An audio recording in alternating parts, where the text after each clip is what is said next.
is Kushi Patel, who is planning on studying psychology at University of Toronto.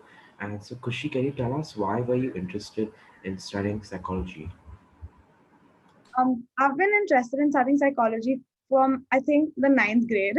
That's when my interest kind of peaked in the subject because I think I've in my family there are quite a few like a few of my aunts and all are psychologists, and I've always been interested to understand like how kind of we behave or the reasons why we behave the way we behave, and then that's why I picked up psych in grade 11, which kind of exposed me to what this subject could offer me in the future.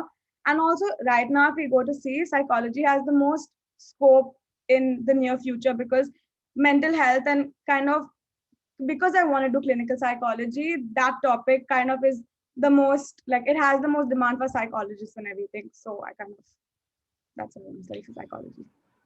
Right. And so, how do you shortlist all your colleges? And yeah, how do you shortlist all your colleges? So by June, I kind of had a idea of where all I wanted to apply. I kind of based them all on my dream colleges I knew I would get into, or colleges like dream would be my way out of reach. Some like colleges I felt are out of my reach.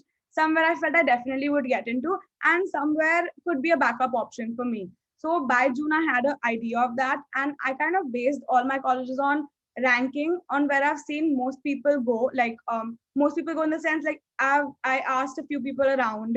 I got help from the school careers department. Some of my friends around, like where my seniors, where they've gone, why they've gone there, and based on just opinions online.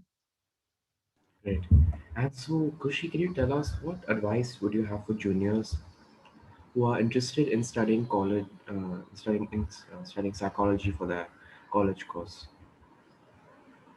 So first, I would suggest you kind of figure out since psychology offers so many subjects and everything. I feel like um, they could kind of figure out which particular subject they want to understand, and maybe the school or college or university something that doesn't like wherever they're studying right now, it doesn't offer psychology. They could join a few online classes because there are a lot of workshops or online courses on offering psychology. You kind of get an in you kind of spend some time researching about psychology, the different courses it offers, and then you kind of figure out an area you want to specialize in. That you can also do later, but it's kind of easier to search for colleges and all once you kind of have that in mind. Once you've done all of this, if you're sure you want to do psychology, like because like in UK you can only go if you're very sure that's what you want to do. In Canada again, it's not that flexible as courses are in US. So if you're very sure of psychology, then if you can apply to UK or Canada. If you're a little unsure about which course, which specialization and all, then you can apply to the US. You can apply to the US anyway, but it's just easier to segregate that way. Because I applied to Canada and US because my parents were also like it would be better if you are given if you have more flexible courses and choices for the next 4 years.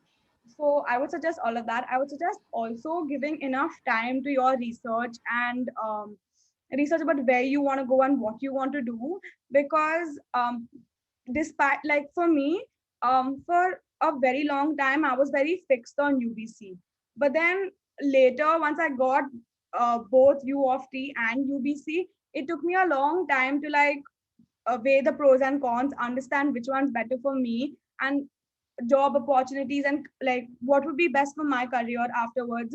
Once I'd weighed both the pros and cons, like despite having like kind of a goal for UBC for almost 5 to 6 months, I still chose U of T. So I mean, goals change. So I mean, unless you have a dream set from the very beginning that this is it for me, and you weighed all the pros and cons of wherever you're applying, then you pick your dream college. Otherwise, I think what I also felt like, oh, once you're a dream, that's about it.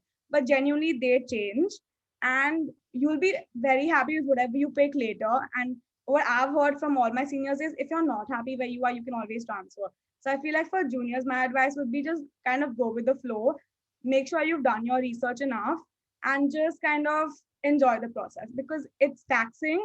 And because you're doing it like online with grade 11, like handling grade 12 and everything, it'll be a little difficult, but it's kind of fun. Thank you so much, Kushi, on telling us uh, where you want to take your studies with psychology, and hopefully, some students who are shortlisting colleges for any course can take something away from this. And thank you so much, and good luck. Bye.